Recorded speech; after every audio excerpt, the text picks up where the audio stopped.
My girlfriend gave me an ultimatum to quit my pastry chef career for a manly job and called me embarrassing for making cakes. But she found out how much I actually make. My girlfriend Lisa and I had been together for 3 years when she started complaining about my career as a pastry chef. At first, she'd loved it, bragging to friends about dating someone who could make croissants from scratch and create wedding cakes that cost thousands. She'd post photos of everything I made, calling herself the luckiest girl alive. But then her friend Amber started dating an investment banker, and suddenly Lisa's attitude changed completely. She'd come home from girls' nights and ask why I couldn't get a real job like Amber's boyfriend. I asked what was fake about running the pastry department at one of the city's best restaurants. She said making cupcakes wasn't a career, it was a hobby that somehow paid money. She actually said grown men shouldn't be decorating cakes for a living. She started refusing to tell people what I did, saying I worked in the food industry, and changing the subject. When her coworkers asked for specifics, she'd say I was in restaurant management. At her company holiday party, her boss asked about my work, and before I could answer, Lisa said I was considering transitioning to something more substantial. I asked what that meant, and she said something about leadership and authority, not playing with frosting all day. Her boss, who'd been excited to meet me after eating my desserts at a charity event, looked confused. Lisa spent the whole ride home listing careers she thought were more respectable. Finance, law, engineering, even sales would be better than what she called my fancy housewife job. She said real men built things, sold things, or managed money. They didn't spend hours making sure macarons had the perfect feet or tempering chocolate to exactly the right temperature. She said she was embarrassed to tell people her boyfriend was basically a baker with a fancy title. I reminded her that I made $90,000 a year, had won 3 national competitions, and was about to open my own bakery. She said none of that mattered if people thought I was feminine for doing it. She actually used the word feminine like it was poison. She bought me books about switching careers, signed me up for coding bootcamp information sessions, and forwarded me job listings for anything she deemed masculine enough. When I didn't apply, she'd say I was choosing my silly job over our relationship. She'd ask if I wanted to be single forever because no woman wanted a man who spent his days piping buttercream roses. The breaking point was when she gave me an ultimatum at our anniversary dinner. She said I had 6 months to find a manly job or she was done. She'd already told her friends I was planning to leave baking, and she'd look stupid if I didn't follow through. She said she wanted a boyfriend she could be proud of, not someone who made birthday cakes for children. She actually printed out statistics about average salaries in finance and said I was wasting my potential making pastries. I agreed to her timeline, but not in the way she expected. I spent those 6 months working on something special. See, I'd been planning to propose before Lisa started her campaign against my career. I'd even designed a custom cake for the proposal, 5 tiers with sugar flowers that took weeks to perfect. Instead, I used those 6 months to open my bakery earlier than planned. I worked 18-hour days, called in every favor, and pushed through permits in record time. Lisa thought I was networking for a new career. I was actually building my dream business. The bakery opened exactly 6 months after her ultimatum. I didn't tell Lisa, just said I had a surprise about my career change. She got dressed up, thinking I was taking her to celebrate my new corporate job. She'd already told everyone I'd finally manned up and gotten real employment. She'd posted about being proud of my growth and maturity, how I'd chosen our future over silly dreams. I drove her to the bakery's grand opening instead. The place was packed with food critics, local celebrities, and investors I'd been working with. The mayor was there to cut the ribbon. Local news was covering it as the most anticipated opening of the year. Lisa stood frozen as people congratulated me on following my passion and building something amazing. Her coworkers were there because I'd invited the whole company. Her boss asked why Lisa had said I was leaving baking when I'd clearly just invested everything in it. Her friends saw the 5-tier proposal cake in the window with a sign saying, "Reserved for someone who deserves it," and asked if it was for Lisa. My answer made everyone freeze.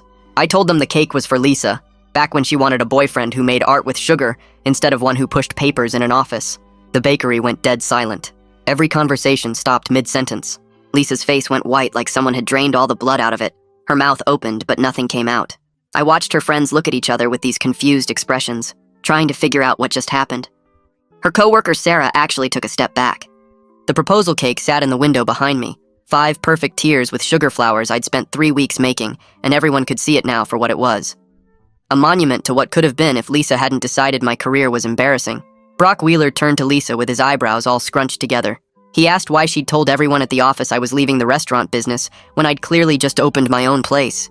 Lisa's voice came out shaky when she tried to answer.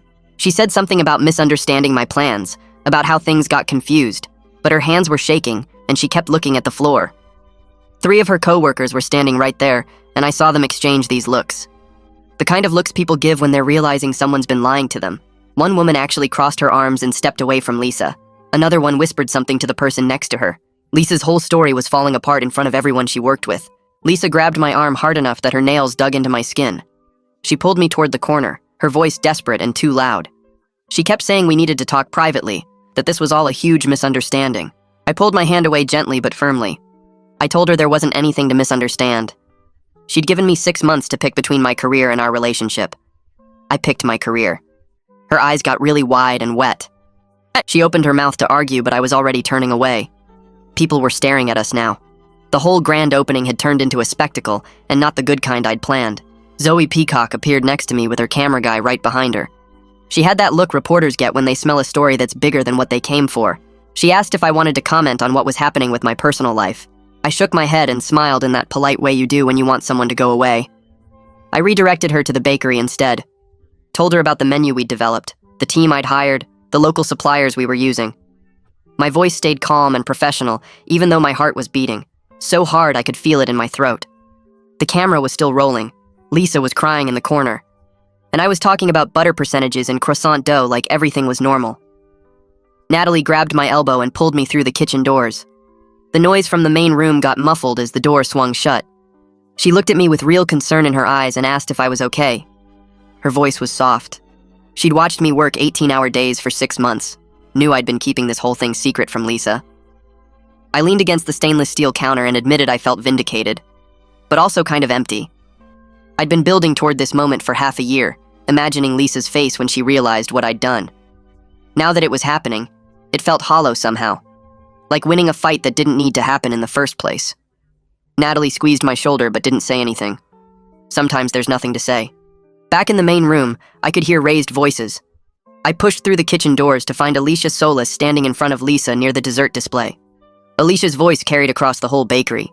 She was asking Lisa why she'd lied to everyone for months. Other guests had stopped pretending not to listen. They were just openly watching now. Lisa's mascara was running down her cheeks in black streaks. She insisted she hadn't lied, that I'd agreed to look for other work. But Alicia cut her off. She pointed out there's a difference between discussing options and telling everyone your boyfriend is leaving his career.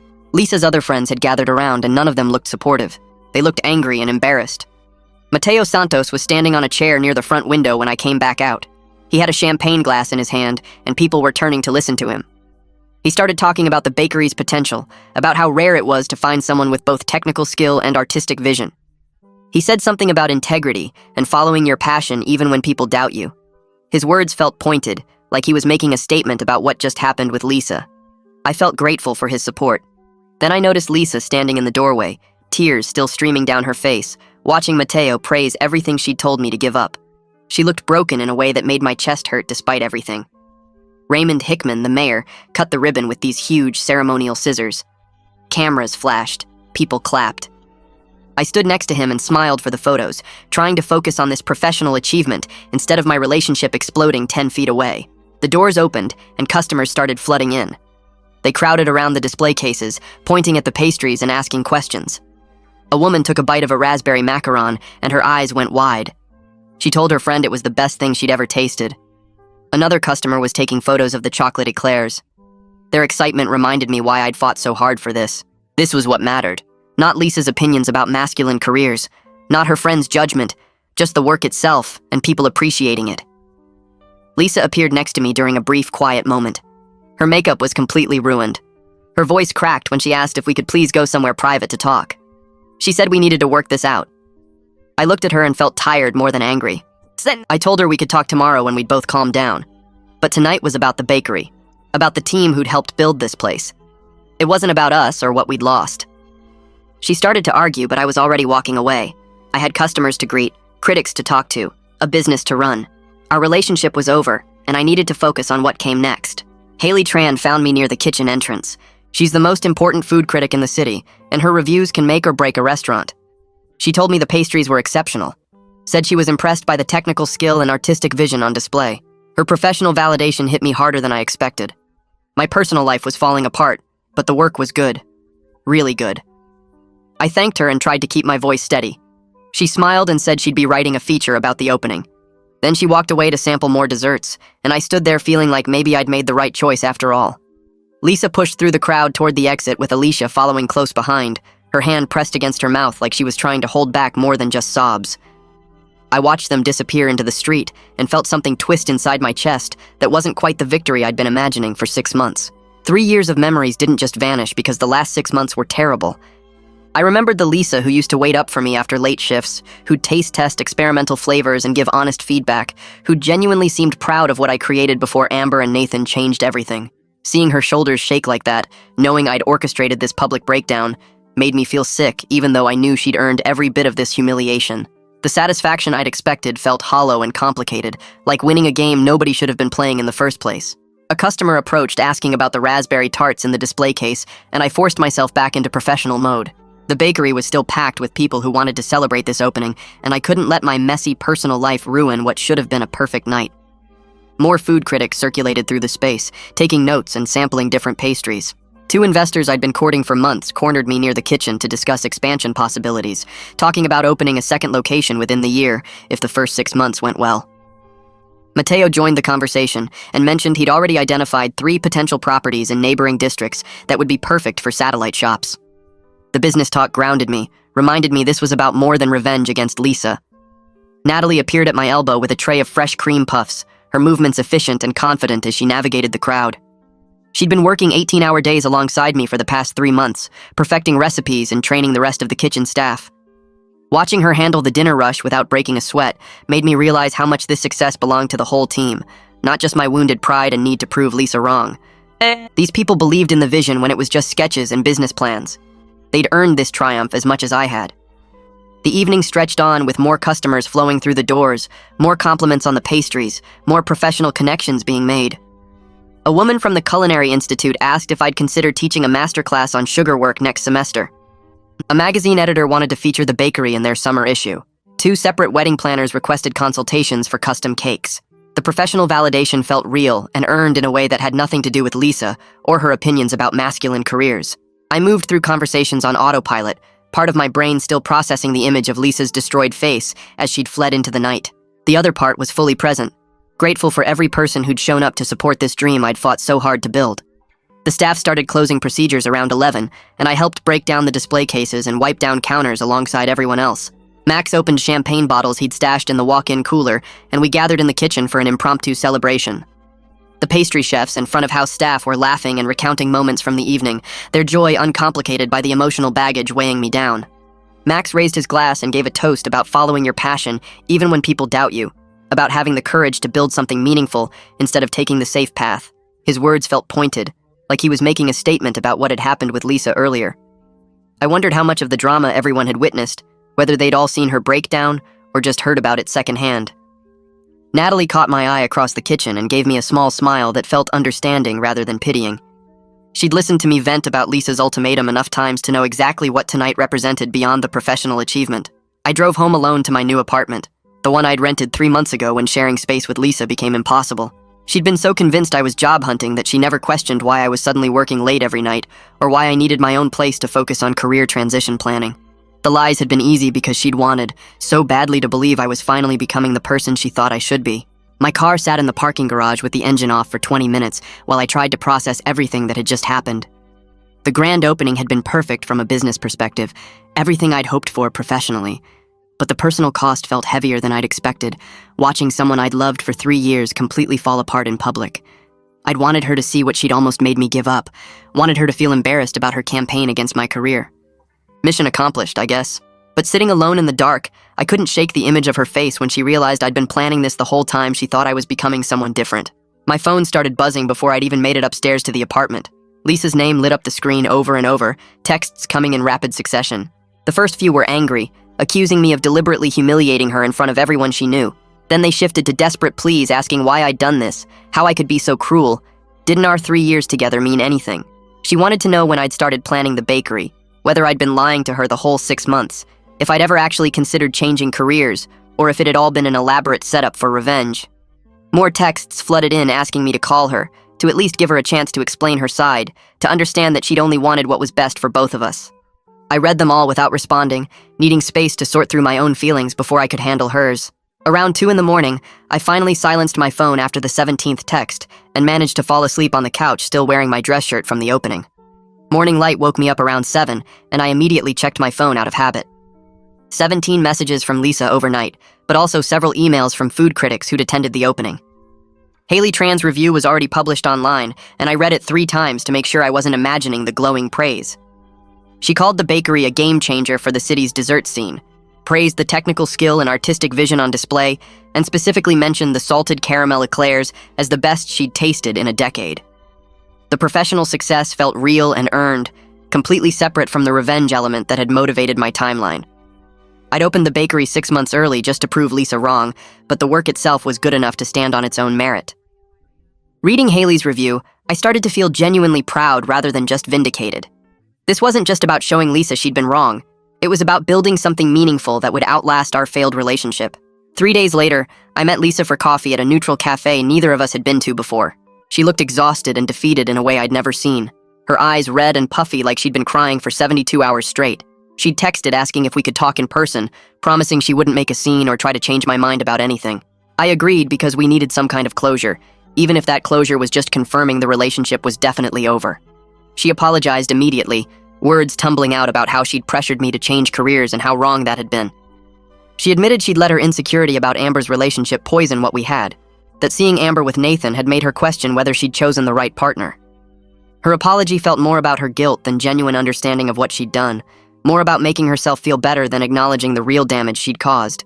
She asked if there was any chance we could work through this, her voice breaking as she promised she'd never question my career again. I looked at her across the table and felt tired more than angry.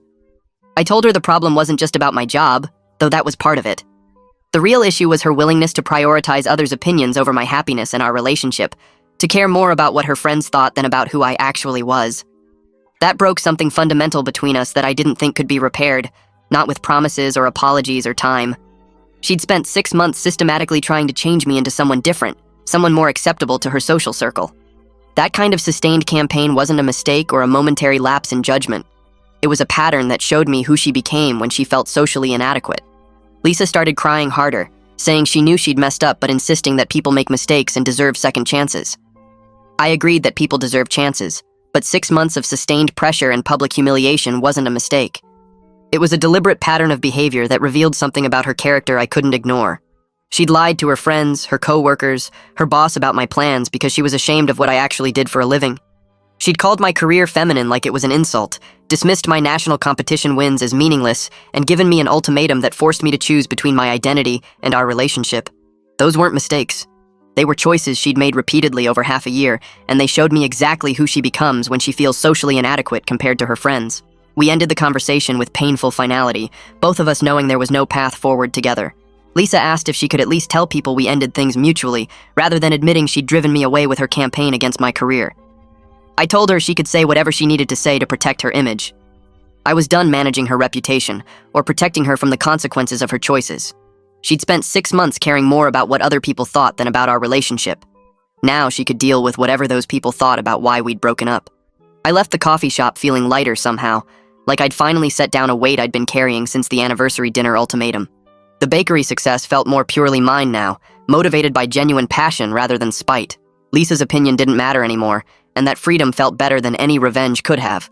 The first week turned into something I hadn't quite prepared for, even after all the planning and secret work. Lines formed outside the bakery before we opened each morning, wrapping around the corner by the time I unlocked the doors at 7. We sold out of croissants by 9, macarons by 10, and most specialty cakes by early afternoon. Natalie and I worked 16-hour days trying to keep up with demand, baking in shifts and training new staff as fast as we could hire them. The exhaustion felt different from the 6 months of secret preparation, less desperate and more exhilarating, like we were riding a wave that kept building instead of worrying it would crash. Mateo called on Thursday afternoon while I was elbow-deep in brioche dough, his voice excited in a way I'd never heard from him before. He wanted to discuss moving up the expansion timeline, opening a second location within 6 months instead of the planned 2 years. The numbers from our first week had exceeded even his most positive projections, and he had 3 other investors ready to commit additional funding if we could maintain this momentum. I told him I'd think about it, but my mind was already racing through the logistics and possibilities. Hanging up, I realized the bakery had become its own story, something separate from the revenge that had motivated its rushed opening. People weren't lining up because they'd heard about my dramatic breakup with Lisa. They were coming back day after day because the pastries were exceptional. because word was spreading about the quality and creativity, because we'd built something genuinely worth the hype. That shift in perspective felt important somehow, like I was finally seeing past the anger that had fueled me for 6 months. Natalie mentioned the apprenticeship requests on Friday while we were prepping for the weekend rush. And 3 culinary school students had reached out through our website, all of them male, all of them specifically citing the opening coverage and my willingness to pursue pastry arts despite the gender stereotypes Lisa had thrown at me. One kid wrote that his girlfriend had been pressuring him to switch to savory cooking because she thought pastry was too feminine, and seeing my success had given him courage to stand his ground. Reading his message made something tight in my chest loosen slightly, like my personal mess had accidentally created something meaningful for other people facing similar pressure. I hadn't thought about my career choice as political or pioneering, just as doing what I loved despite Lisa's campaign against it. But apparently other men noticed when someone refused to let outdated gender expectations dictate their professional path. Natalie said we should seriously consider taking on apprentices once we got through the initial chaos, that building a team of skilled pastry chefs would matter for the long-term success of the business. I agreed, adding it to the growing list of decisions I needed to make about expansion and growth. The idea that my success might encourage other men to follow creative culinary paths added unexpected weight to everything I'd built, a responsibility I hadn't anticipated when I was just trying to prove Lisa wrong. I ran into Amber and Nathan at a restaurant 2 weeks after the opening, an upscale Italian place where I'd gone to study their dessert menu and decompress after another sold-out day. They were finishing dinner at a corner table, and Amber's face went pale when she spotted me walking past. I nodded politely and kept moving toward my table, not interested in awkward conversation, but she caught up to me near the bar. She apologized for causing problems between Lisa and me, her words tumbling out fast like she'd been rehearsing them. I told her she hadn't caused anything, that Lisa's reaction to their relationship had revealed problems that would have surfaced eventually over something else. If it hadn't been Nathan's investment banking career, it would have been another friend's boyfriend with a job Lisa deemed more respectable, or her coworkers' questions about why I wasn't climbing some corporate ladder. The insecurity and need for external validation had been Lisa's issue, not anything Amber had done by simply dating someone she liked. Amber looked relieved, then asked how the bakery was doing, and her interest seemed genuine rather than polite. We talked for a few minutes about the unexpected success and the expansion plans Mateo was pushing, and she mentioned that Nathan had been impressed by the business model and execution speed. They wished me well and returned to their table, and I felt oddly grateful for the encounter. It would have been easy to resent Amber for being the catalyst that changed Lisa's attitude, but that wasn't fair or accurate. She'd just been living her life while Lisa had made choices about how to respond to feeling inadequate in comparison. Lisa's social media went quiet for 2 weeks after the grand opening disaster, her account suddenly private, and her posts invisible to anyone she hadn't specifically approved. Then she posted a vague message about learning hard lessons about authenticity and supporting partners, the kind of carefully worded statement that sounded thoughtful without admitting any specific wrongdoing. Several friends commented with support and encouragement, clearly unaware of the full story behind the cryptic message. I saw the post because Natalie showed it to me, her phone screen displaying Lisa's words while we were taking a rare break between the lunch and dinner rushes. My first instinct was to comment with the actual facts, to correct the narrative Lisa was trying to construct where she'd learned and grown, rather than systematically tried to destroy my career for 6 months. But engaging would only drag out the drama and give Lisa more ammunition to paint herself as the victim of my cruelty. She could tell whatever story she needed to tell to salvage her reputation and self-image. I was done managing how she presented our relationship or protecting her from the natural consequences of her sustained campaign against my identity. The urge to set the record straight faded as I handed Natalie's phone back and returned to tempering chocolate for the evening's dessert service, focusing on the work that mattered instead of the ex who didn't. Max helped me work through investor contracts for the potential second location 3 weeks after opening, his office downtown a welcome escape from the constant activity of the bakery. We spent 2 hours reviewing terms and discussing timeline implications, his legal expertise helping me understand exactly what I'd be committing to if we moved forward with Mateo's accelerated expansion plan. During a break while his assistant printed revised documents, Max asked how I was doing emotionally with everything that had happened. The question caught me off guard after 2 hours of focusing purely on business logistics. I admitted the victory felt more hollow than expected, that proving Lisa wrong didn't erase the pain of losing 3 years with someone I'd loved, even if leaving was the right choice. The bakery's success was real and meaningful, but it didn't fix the fact that I'd invested years in a relationship with someone who ultimately cared more about appearances than about who I actually was. Max nodded like he understood, then said something about how the best revenge is living well, but that doesn't mean the revenge itself brings happiness. He'd gone through a divorce 5 years ago, where his ex-wife had criticized his career choices, and he remembered how hollow the vindication felt when his firm finally made partner. The success mattered, but it didn't heal the wound of having someone you loved reject fundamental parts of your identity. We sat quietly for a moment before his assistant returned with the contracts, and I appreciated that Max had created space for honesty about the complicated emotions underneath the professional triumph. The proposal cake sat in my freezer at home, too beautiful to throw away, but too painful to look at regularly. I'd moved it from the bakery after the grand opening, not wanting the constant reminder of what I'd planned before Lisa's campaign destroyed our relationship. Every few days, I'd open the freezer for ingredients and see it there, the 5 tiers wrapped carefully in plastic, the sugar flowers I'd spent weeks creating still perfect and delicate. I considered donating it to a charity event, letting it serve some purpose instead of just taking up space and emotional energy. But ultimately, I decided to let it go completely, to stop carrying this physical reminder of the future I'd imagined before everything fell apart. I spent a Saturday morning photographing it for my portfolio, documenting the technical work and artistic vision before carefully dismantling the sugar flowers I'd crafted with such hope and excitement months ago. Each petal and leaf went into the trash, and I felt lighter as the tears disappeared piece by piece. The cake had served its purpose at the grand opening, making the point about Lisa's rejection more clearly than any words could have. Now it was time to stop preserving it like a memorial to what might have been. Brock came into the bakery one morning about a month after the opening, his presence unexpected during the usual pre-work rush. He waited until I had a free moment, then pulled me aside to apologize for not questioning Lisa's narrative about my career change sooner. He'd taken her claims at face value because he had no reason to doubt her, but looking back there had been inconsistencies in her story that he should have noticed. Several co-workers had expressed concern about Lisa's judgment and honesty after the grand opening revealed her months of lies, and Brock wanted me to know that her professional reputation was suffering, even though he understood she'd brought it on herself. I felt bad hearing that, despite everything she'd put me through. Lisa had worked hard to build her career, and watching it damaged by her personal choices about our relationship seemed like another layer of loss in an already painful situation.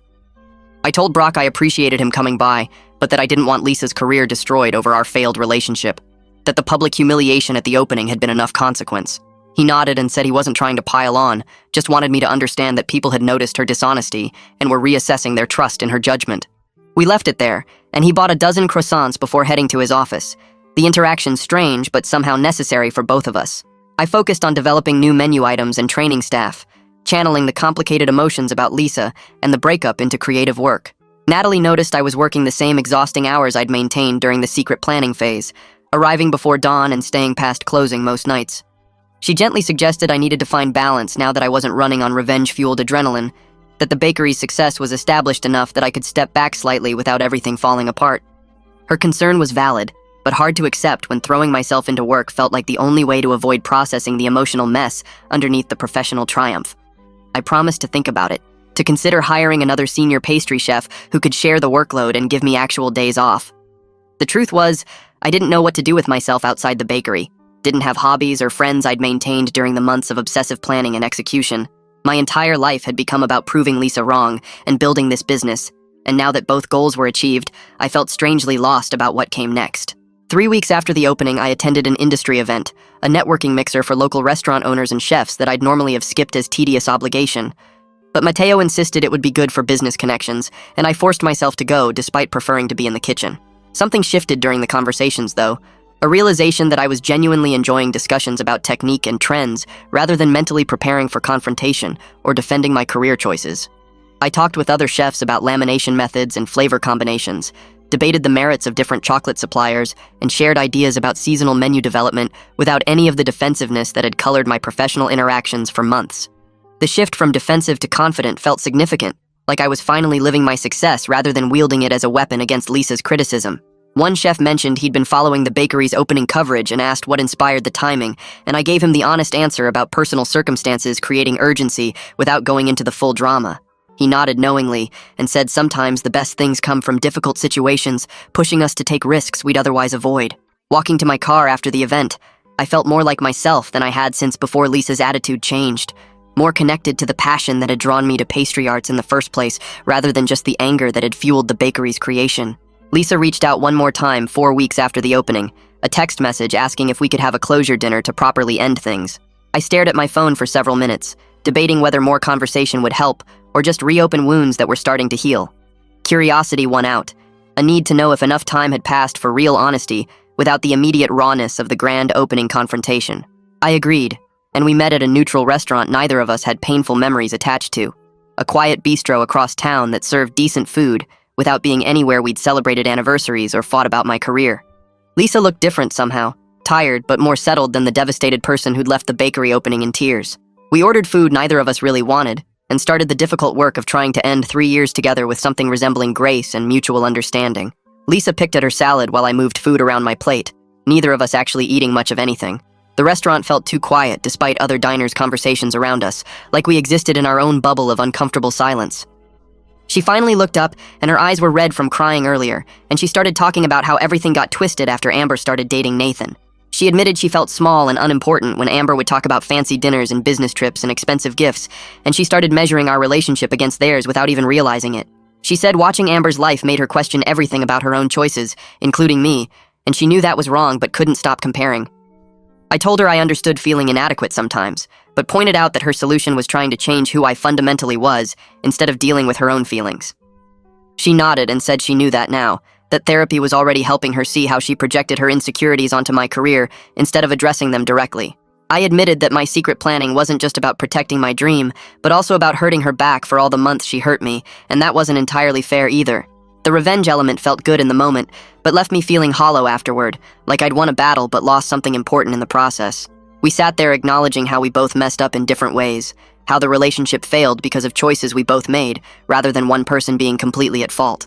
The conversation shifted to better times, and Lisa smiled slightly while mentioning our second date when I made her chocolate croissants at 3 in the morning because she mentioned craving them. I remembered how excited she used to get watching me work, asking questions about techniques and tasting everything I made. She talked about the weekend we spent in that cabin upstate, where I taught her how to make proper macarons, and we ate half the batch before they even cooled. Those memories felt distant now, like they belonged to different people, but they were real and good while they lasted. Lisa wasn't always the person who demanded I change careers and made me feel ashamed of my work. She got lost somewhere along the way in comparison and social pressure, and forgot what actually mattered to her. That didn't excuse 6 months of constant criticism and ultimatums, but it made her more complicated than the villain I needed her to be to justify my anger. I could see the person I fell for underneath the insecurity that consumed her and that made everything sadder because it proved we really did lose something valuable rather than just ending something that was always wrong. We agreed that going our separate ways was the right choice for both of us, that too much damage had been done to rebuild trust and respect. Lisa said she was starting therapy twice a week to work on her self-worth issues and her need for external validation. She wanted to figure out why she let other people's opinions matter more than her own happiness or her partner's feelings. I told her I genuinely hoped therapy helped and that she found peace with herself instead of constantly measuring her value through other people's achievements or relationships. She asked if we could maybe be friends someday after enough time passed and enough healing happened. I said maybe, but I wasn't sure. That right now I needed space to process everything and build my life without the weight of our failed relationship. We split the check even though neither of us ate much, and Lisa hugged me in the parking lot while crying again. She whispered that she was sorry for everything, and that she hoped I found someone who appreciated my talent instead of being embarrassed by it. I hugged her back and felt the finality of it, 3 years ending in a restaurant parking lot with both of us crying and acknowledging our mistakes. Driving home felt different from I expected. Lighter somehow, like I'd been carrying a heavy backpack for months and finally set it down. The anger that fueled me through 6 months of secret planning and the dramatic grand opening had burned itself out during our closure dinner. What remained was just sadness about what we lost, an acceptance that it needed to end. The bakery success felt more purely mine now, without being tangled up in revenge and proving Lisa wrong. I could think about the business as something I built, because I loved it, rather than something I built to hurt someone who hurt me. The shift was subtle but important, changing my motivation from spite to genuine passion. I felt excited about the future in a way I hadn't since before Lisa's attitude changed. Excited about creating beautiful pastries and building something meaningful rather than just proving a point. The weight of the anniversary ultimatum lifted completely, replaced by actual enthusiasm for what came next, instead of defensive determination to succeed out of anger.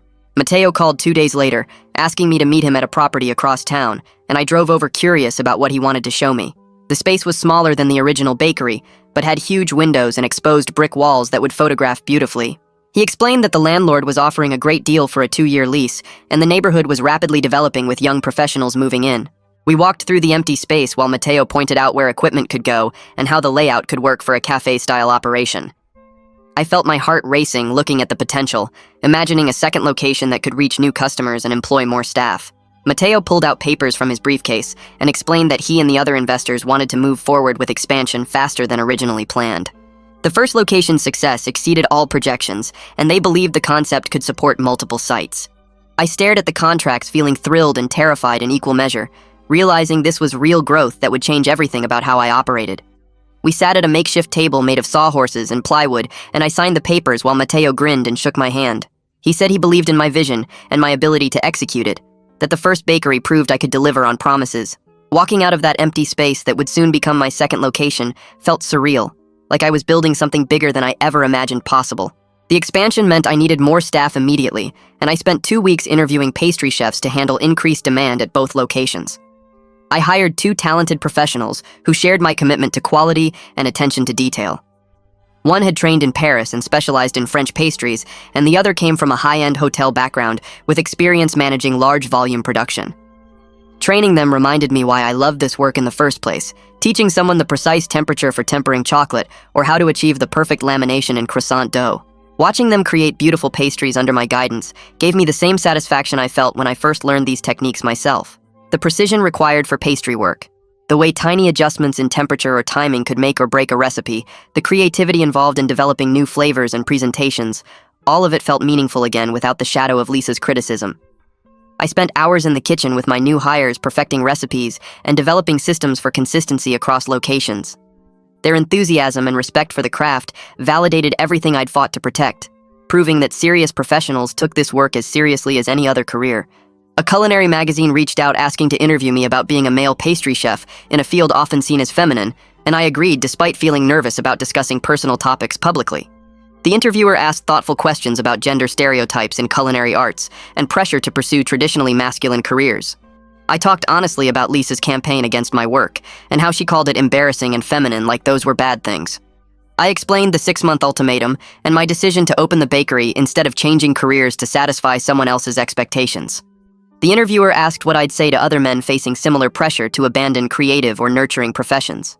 I said that following your passion matters more than following others' expectations, that there's nothing masculine or feminine about creating something beautiful that brings people joy. The work requires skill and dedication and artistic vision regardless of the chef's gender. The piece published 3 weeks later with photos of me working in the kitchen and samples of elaborate cakes I'd created. The response was overwhelming, with dozens of messages from men in similar situations thanking me for speaking up. Several said their partners or family members questioned their career choices in baking or pastry arts, and reading about my experience helped them feel less alone. One guy said his girlfriend gave him a similar ultimatum about his cake decorating business, and my story gave him courage to choose his passion over her approval. The bakery's 3-month anniversary arrived without fanfare, just another busy day of production and sales. But driving home that evening, I found myself reflecting on everything that changed in such a short time. Professionally, I was running a successful business with a second location opening soon and national media coverage of my work. The financial success exceeded my projections from when I first pitched investors, and the critical reception validated years of training and practice. Personally, I was single for the first time in years, living alone in my apartment without the constant tension of Lisa's disapproval. The emotional landscape felt complicated, a mix of triumph over professional success and loss over the relationship ending and excitement about future possibilities. I wasn't the same person who agreed to Lisa's 6-month ultimatum at our anniversary dinner. That version of me was defensive and hurt and determined to prove her wrong. This version felt more settled and confident, motivated by genuine love for the work rather than spite towards someone who didn't appreciate it. I started dating casually after a friend convinced me to try one of those apps. Nothing serious, but just meeting new people without expectations. The first few dates felt awkward after 3 years with Lisa, like I'd forgotten how to talk to someone new. But it got easier, and I found myself enjoying the process of getting to know different people without the weight of a failing relationship hanging over everything. One woman I met for coffee was a graphic designer who asked detailed questions about my work and seemed genuinely interested in the creative process. Another worked in finance but didn't make weird comments about my career being feminine or inappropriate for men. It felt good to be appreciated for who I actually was, rather than constantly defending my choices or justifying my profession. I learned what I actually wanted in a partner, now that I wasn't fighting to maintain my identity against someone trying to change it. I wanted someone who celebrated my success rather than feeling threatened by it, who understood that passion for your work was attractive, not embarrassing, who measured relationship value by mutual support rather than social perception. Natalie came into work one Monday morning with her left hand extended, showing off an engagement ring, and the whole kitchen staff gathered around congratulating her. Her boyfriend proposed over the weekend during a hiking trip they'd planned for months. I hugged her and felt genuinely happy watching her excitement, and she showed me photos from the proposal that her boyfriend had arranged for a friend to capture. Later that week, I met her fiancé when he came by to pick her up after her shift, and I watched how he talked about her culinary skills to other staff members. He was clearly proud of her talent and career, bragging about dishes she'd created and asking her opinion on restaurants they should try. He mentioned that his coworkers were jealous he got to eat her cooking all the time, and Natalie smiled at him with obvious affection. Watching their genuine support for each other's dreams highlighted what was missing with Lisa, the fundamental respect and pride in your partner's accomplishments. Her fiancé didn't feel emasculated by her success or embarrassed by her profession. He celebrated it and encouraged it, and wanted other people to know how talented she was. That's what partnership should look like. Two people building each other up, rather than one person demanding the other become someone different to satisfy external expectations. I spent the next few months getting ready for the second bakery location, and this time everything felt different. The first opening was about proving Lisa wrong, showing her what she'd thrown away. This one was just about building something good. I signed the lease on a smaller space in a neighborhood with lots of families and young professionals. The rent was cheaper than downtown, and I could focus on everyday pastries instead of fancy showpieces. Croissants and coffee for morning commuters, birthday cakes for kids' parties, cookies for after-school snacks. I hired 3 new staff members and trained them alongside my team from the original location. Everyone got cross-trained so they could work at either bakery if needed. We developed systems for splitting inventory and coordinating special orders between both places. My head pastry chef took charge of the new location's kitchen, and I finally learned to step back and trust other people with the recipes I'd spent years perfecting. The second grand opening happened on a Tuesday morning with no news cameras or celebrity guests. Just neighbors coming in for coffee and pastries, families checking out the new spot in their area. I stood behind the counter helping customers and felt more satisfied than I did at the fancy downtown opening. This was about serving the community, not making a statement. Both locations settled into a rhythm over the following weeks. The original bakery still handled wedding cakes and high-end orders, while the new spot focused on daily staples and custom birthday cakes. Revenue from both places exceeded my projections, and I started thinking about maybe opening a third location in a year or two. 6 months after the breakup, I got invited to a mutual friend's wedding. I almost didn't go because I knew Lisa would be there, but our friend had been supportive through everything, and I wanted to celebrate with her. I showed up to the ceremony and took a seat near the back. Lisa arrived 10 minutes later with a guy I didn't recognize. He had teacher written all over him, sensible haircut and a kind face, wearing a suit that looked like he didn't wear suits often. They sat 3 rows ahead of me, and I watched Lisa lean into him during the vows in a way that looked comfortable and natural. After the ceremony, everyone headed to the reception at a hotel ballroom. I grabbed a drink and talked to some old friends, catching up on their lives and answering questions about the bakeries. Lisa found me by the bar about an hour into the reception. She looked good, less stressed than I remembered. She smiled and said hi, and I said hi back. We stood there for a second, both of us probably wondering how this conversation would go. She asked how I was doing, and I said good, busy with 2 locations now. She said she'd heard about the second bakery from friends, and that it looked great based on Instagram posts. I could tell she meant it without any of the old resentment or embarrassment about my career. She introduced me to her boyfriend, whose name was David and who taught 7th grade English. He shook my hand and said he'd heard a lot about me. Lisa blushed a little at that, but didn't look uncomfortable. We chatted for a few minutes about teaching and baking and how the wedding ceremony was beautiful. Lisa mentioned that the bakery had gotten amazing reviews and that she was glad things worked out for me. I told her she looked happy, and she said she was, that therapy had helped her work through a lot of stuff about self-worth and comparison. David excused himself to get them drinks, and Lisa and I stood together watching the dance floor. She said she was sorry for how everything went down, that she'd been in a bad place mentally and took it out on me instead of dealing with her own issues.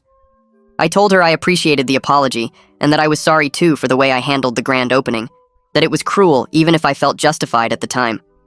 She said she understood why I did it, that she'd backed me into a corner and I came out swinging. We both agreed that we'd hurt each other, but also learned important things about ourselves in the process. The anger and pain from our breakup had faded into something quieter, just acceptance of what happened and appreciation for the lessons we both needed to learn. She asked about my dating life, and I said I'd been seeing people casually but nothing serious yet. She nodded and said she hoped I found someone who appreciated my work the way I deserved.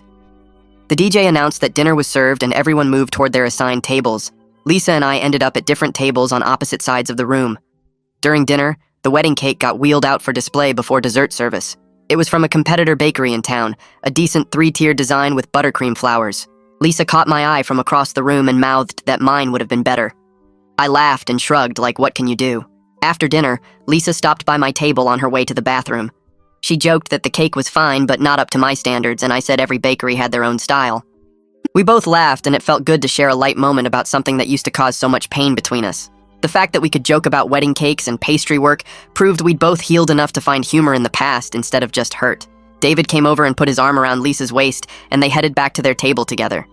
I watched them go and felt genuinely glad that she'd found someone who seemed to support her without judgment. 3 weeks later, I attended a food industry networking event downtown. These things were usually boring, just a bunch of restaurant owners and suppliers making small talk over cheap wine. But my accountant said networking was important for business growth, so I showed up and worked the room.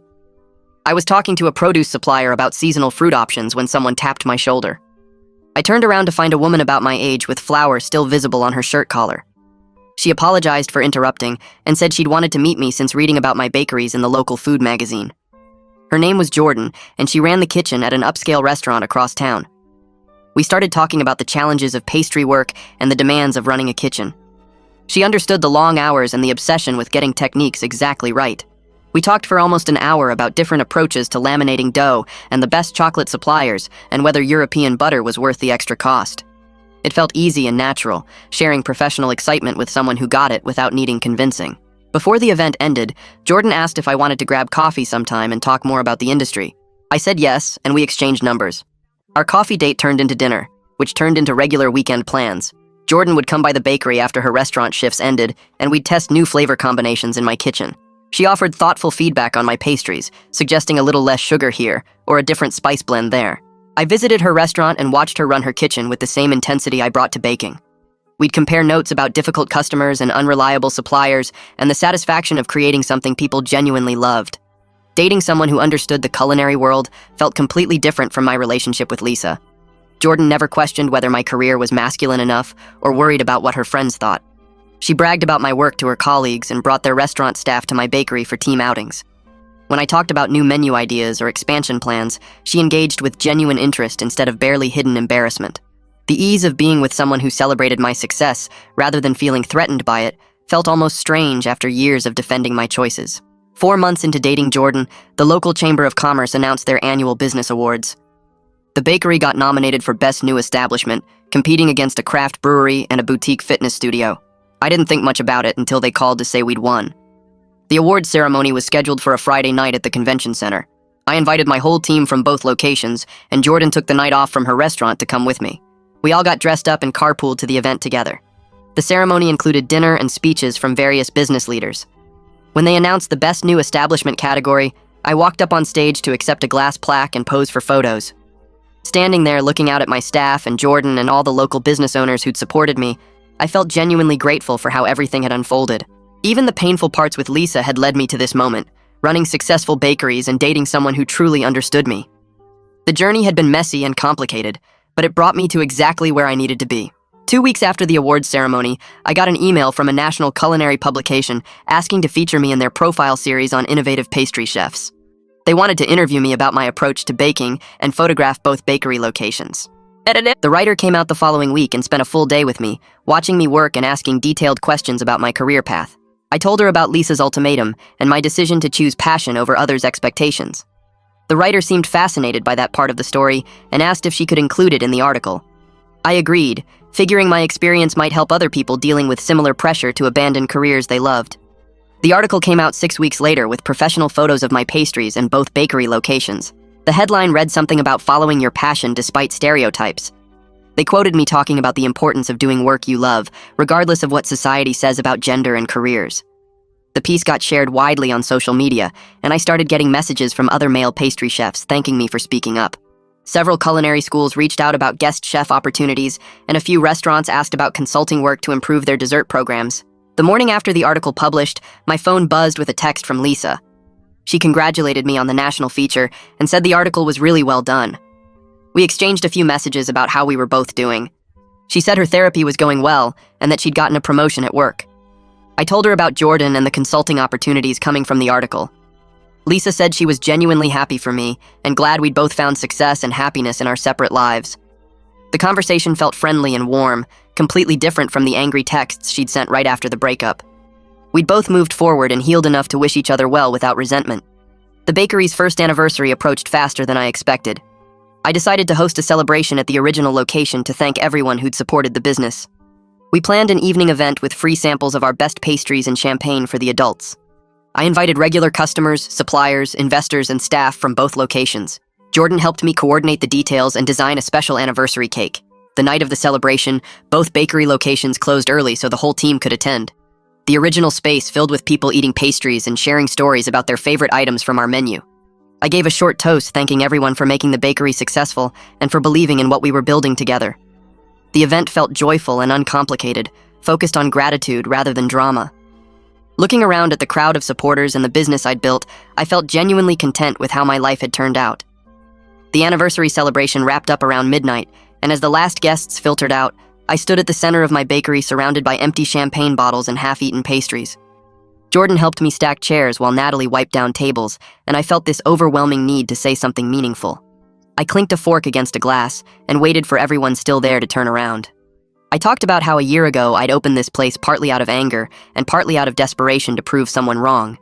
But somewhere along the way, it became about something bigger. I said that following what you love isn't always easy, especially when people you care about tell you it's wrong or embarrassing or not good enough. I mentioned how important it is to surround yourself with people who celebrate your passions instead of trying to shrink them down to something more acceptable. The small group left in the bakery started clapping, and the sound felt different from the polite applause at fancy events or awards ceremonies. This felt real and earned, like these people actually understood what I was trying to say. Jordan caught my eye from across the room and smiled in this way that made my chest feel tight. And I realized how completely different this moment felt compared to the grand opening 12 months ago when everything was wrapped up in revenge and hurt feelings. Jordan and I walked back to my apartment that night, and somewhere between the bakery and my building, the conversation shifted to something I'd been thinking about for weeks. Jordan brought up the lease ending in 3 months and asked what my plans were, and I took a breath and said, maybe we should think about finding a place together. The words came out easier than I expected, and Jordan's whole face lit up in the glow of the streetlights. We spent the walk home talking about what we'd need in an apartment, how to split expenses fairly when we both had unpredictable income from the restaurant work, and what our schedules would look like living together. Jordan worried about us getting in each other's way since we both kept weird hours and needed kitchen space to experiment with recipes at home. I pointed out that we could set up separate workstations and maybe even use the creative overlap to push each other's cooking forward. The conversation felt exciting and practical at the same time, full of actual problem-solving instead of ultimatums or demands that one person changed to fit the other's vision. I thought about how different this was from planning a future with Lisa, where every discussion about our life together came with conditions and requirements about who I needed to become. With Jordan, the planning centered on how to support what we both already were. Mateo called me 2 days after the anniversary party and asked if I could meet him for lunch. We sat in a cafe near the second bakery location, and he pulled out a folder full of market research and financial projections. He said he'd been looking at a neighboring city about 40 minutes away, a place with a growing population and basically no high-end bakery options. The numbers looked solid, and he thought we could open a third location there within 6 months if I was interested in expanding that fast. I stared at the papers spread across our table and realized the business had grown way beyond what I'd originally planned. When I'd opened the first bakery, I was thinking about proving Lisa wrong and showing her what she'd lost by demanding I give up pastry work. But now I was looking at actual expansion plans, employee hiring strategies, and long-term growth projections. Mateo talked about building a regional brand, maybe eventually franchising the concept or opening locations in other states. I was creating something with real staying power, opportunities for other chefs to build careers, and bringing something valuable to thousands of customers who just wanted excellent pastries made with care and skill. The revenge motivation that had fueled everything a year ago felt distant now, replaced by genuine excitement about what we were building and where it could go. The culinary school reached out 3 weeks later, asking if I'd teach a masterclass on advanced pastry techniques. I spent a Saturday afternoon with 20 students showing them how to work with temperamental ingredients like chocolate and how to construct cakes that wouldn't collapse under their own weight. The students asked smart questions about ingredient ratios and baking temperatures, and I felt useful in a way that went beyond just making pretty desserts. After the class ended, 3 male students hung back and waited until everyone else had left. One of them thanked me for proving that men could succeed in pastry, despite all the stereotypes about it being feminine work. Another mentioned that his girlfriend had been questioning his career choice, suggesting he should do something more traditionally masculine instead of baking. The third student just nodded along, and I could see he was dealing with similar pressure, even if he didn't want to say it out loud. I told them about Lisa's ultimatum, and the 6 months I spent secretly building my business while she thought I was job hunting. I explained how painful it was to have someone I loved tell me my work was embarrassing, but also how that pressure forced me to figure out what I actually wanted badly enough to fight for it. I said they needed to decide if pastry work meant enough to them to handle the judgment and stereotypes, because those wouldn't go away just because they got successful. But I also told them that doing work you genuinely love beats doing work that other people respect, and that the right partner would celebrate their skills instead of trying to change them into something more socially acceptable. Walking back to my car after the masterclass, I kept thinking about what that student had said about his girlfriend questioning his choices. Lisa's pressure had been awful to live through, all those months of her calling my career embarrassing and insisting I needed to find more masculine work. But if she'd been supportive, would I have stayed comfortable in my restaurant job instead of taking the huge risk of opening my own business? I probably would have kept working for someone else, making good money and winning occasional competitions, but never pushing myself to build something bigger. The ultimatum she'd given me at our anniversary dinner had forced me to choose between the life she wanted and the life I needed, and making that choice had led to everything good that came after.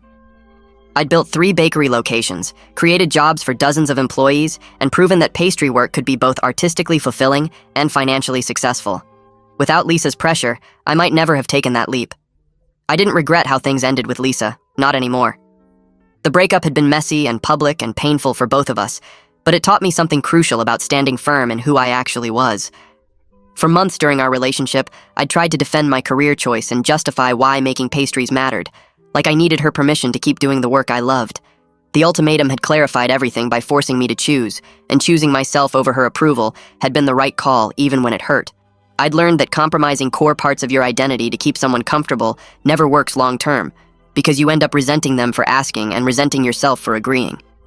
The lessons had been expensive in terms of emotional cost and a failed 3-year relationship, but they'd shaped who I'd become in ways I wouldn't trade away. I knew now what I needed in a partner and what I absolutely wouldn't accept, and that knowledge had led me to Jordan and a relationship that actually worked. Jordan and I spent a month looking at apartments before we found one that fit our needs. The place had a huge kitchen with enough counter space for both of us to work, 2 bathrooms so we wouldn't fight over morning schedules, and big windows that let in natural light. Moving day felt significant in a way I hadn't expected, like we were actively building something new instead of just combining our existing lives. We unpacked boxes together and argued good-naturedly about where things should go, and the whole process felt easy and fun rather than stressful. That first night in our shared apartment, we cooked dinner together in our new kitchen, experimenting with a recipe Jordan had been developing for the restaurant. I worked on a dessert component while Jordan handled the main course, and we kept stealing bites from each other's stations and offering suggestions. The apartment started feeling like a creative laboratory, where we could test ideas and push each other's techniques forward, and I realized this was what partnership was supposed to look like. The 3rd bakery location opened 6 months later in the neighboring city Mateo had researched. Jordan took the day off from the restaurant to be there with me, and the whole event felt purely celebratory without any personal drama lurking underneath.